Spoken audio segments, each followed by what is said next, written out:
एक उजड़ी हुई बस्ती के कोने में जन्मा वह गे जिसे बचपन से ही लोगों ने हंसी गालियों और पत्थरों से नवाजा था। उसी गे ने एक दिन अपने आंसुओं में भीगी आंखों से उस रानी को देखा जो सोने के महल में रहते हुए भी अकेलेपन में कैद थी।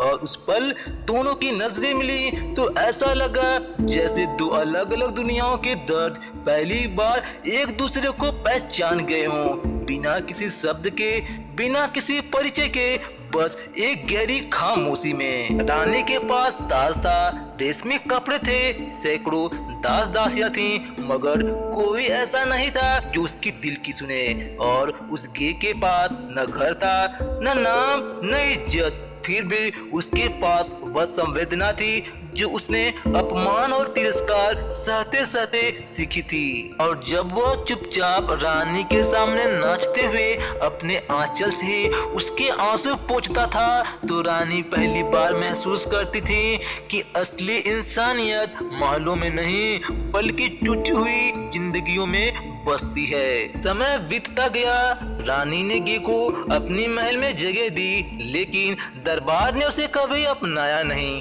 हर दिन उसकी हंसी उड़ाई गई, उससे अपशगुन कहा और रानी के प्यार को भी कमजोर समझा गया। फिर भी एक रात साजिश रची गई और उस गे पर इल्जाम लगा दिया गया कि वही रानी की बदनामी का कारण है, जबकि सच यह था कि वह तो अपनी जान देकर भी रानी की खुशी बचाना चाहता था।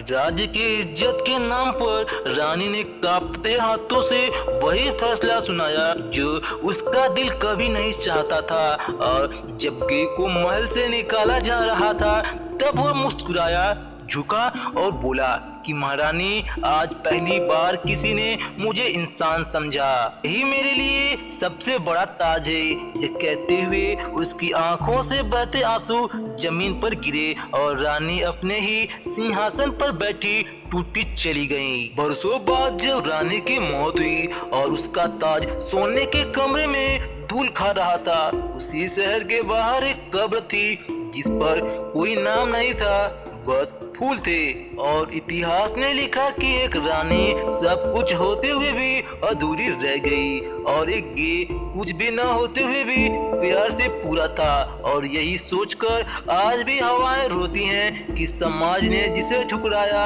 वही सबसे ज्यादा सच्चा निकला।